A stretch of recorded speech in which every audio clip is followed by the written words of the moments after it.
fitani asese ne din and your friend say mechanic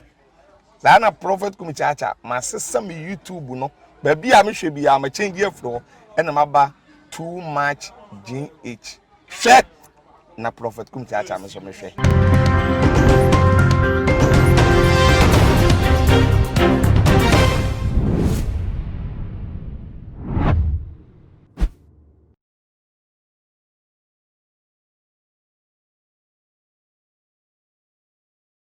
Abusia for any adofono mema obibia akwaba ede eba too much GHS Ghana wahala jumedie na ebre asosamo somfo muni aba EPS kapa enenso mede ebebesum ahwefo ene etiefo na abusia for ene dey ensema ababeto yapono eso esewani ensese ye ka edecho ekwakoye enigisem na esanso eye areho esem enigisem a ewomu se eye nyame ya adumu a ochina Wa wini meye ne da ebna da aye hwe ni mu so on the 17th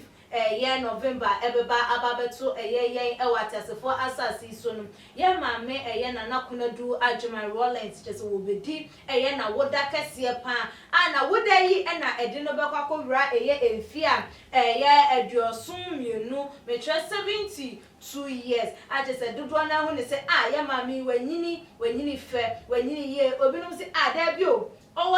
70, and when you year pound because Ocean Crampona, she's so young, beautiful with energy. And so I was sama a butter a year and one just say, I'm a gonna for any me. One more soon, one more a George as a woman who is say, yeah, mammy, and I dare say I would away. A bet me I would da pam, a day I'm a no, and as a bet me I would die and DJ a woman, I would die with a pay a woman, I would die just in crunch and some a woman in because of sem ne ho kania na wone na tia wone na ebo bra wo hia no ene na wo emamu enan abra wo bedi na wo de chese ne ho kani yi enya de se wo ka wo mo ehum enya de se wone wo mo na etie enya de se wo mo behu nanim ena enya de nso se de yiri edi ne birthday ekunu etimi surprising with wishes with year gift and the keka ho no ye maami na nakonadu Ajima Rollins enya de sem wo betimi enya bie on the 17th of November ebeyi enuntu omu ni say ya rawo sense say ye papa Flight Lieutenant Jerry John Rollins awoye nikunu no onka atiasifo ehu ebim chese wo to nananom ewo nsiedo na no ya wada akwakoye esun akwaya rewo ama enumu krampo no ye mampenya wote akonya so His Excellency na nadodan kwa Akufo Addo waye na den se enanso a edi yanimu chese wo wode emone yen papa yi enumu krampo no na no kwasi ade ya chese NDC form enso ye vigil night ede ema no ne de keka ehum enti omu ni se odo se nijie die se ya maami nyame akora no edu sampempensom with that age na yesto no ye fe yesto one more day yesto one keka yesto just wo wini die ne entiasem na ne nyina mu no upon de nyame de adum ni nyina na ne ho kani anko ne no ebedi birthday yi one kan ne won no wo mususu se we ebekwa ye the saddest day pan ede ama ne maame na nakonadu Ajima Rollins enya de se ne re ebetimi afi de biara eda woni biase oba mo se ne kunu wu ye anche nanan na numu achie na chese wo no soso edi na woda enti ya dia wono edi be kai Flight Lieutenant Jerry John Rollins pa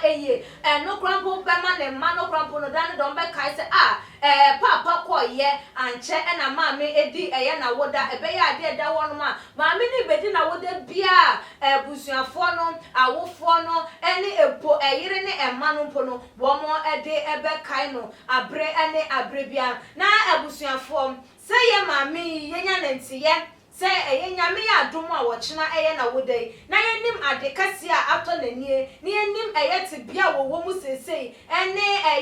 wo a wo fam ne amane hu na wo kom ne ateti a wo nam no yenam eye sa akonya yi so na yenkyere ne eye wo do bebre enye mo a mo betimi ateste no mo teste no mo a mo betimi awehye no so no mo wehye ne say phone call cramp na mo nye enfama ye achede so a mo ya madwen say mo de be ma ye mami mo so mo fa ema na mo a mo betimi anante atuka akọ no wo akọkyekere ne re ama wo no so no sa ede yi sei no odo so wo arewo na so se de ebetimi aba nani no mo nye emfa ema ye mami se de be ya wo no so obenya eye anije ni ahokeka ewo eye na brabo emu esanse we de eya ade a afu ni mu ebi ensida eya ade a chese wo enya de se ni re betimi afi enti se ya doye mami ana ya doye papa eye flight lieutenant Jerry John Rollins a wanya ni ba bi ekom se ye yam se ye dono ye penasem na ye adwen se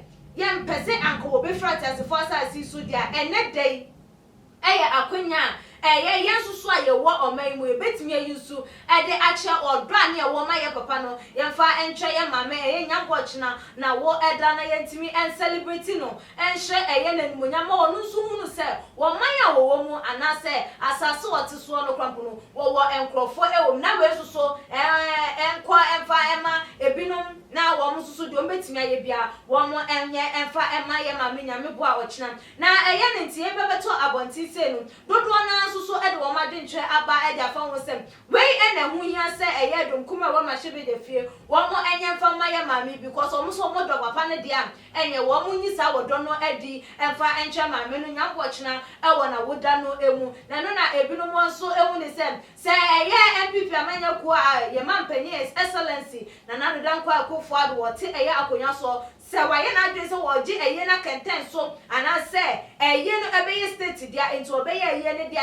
ene dey nyambo china akwakoye eye ne yire awodei wonji eye awoda no so kenten so na ne won ma eye maame no so no nani entimi enje ewo eye na wurawo emu na dane da wonfa enkai se wo debito ya jese likunu free nchen no o mamu no eye na adoye eye no ayeye de ema ni refi eye ne yaw ni refi eye na ma ne hunu ni refi na tete yenye emfa ema no abusiafo aha ena ye di yedwumedie no ese subscribe to your channel no like videos na share follow yen our IG page na Twitter page so @tumajinh_ Facebook @tumajinh medin e de clear sikapa dasene ye besane share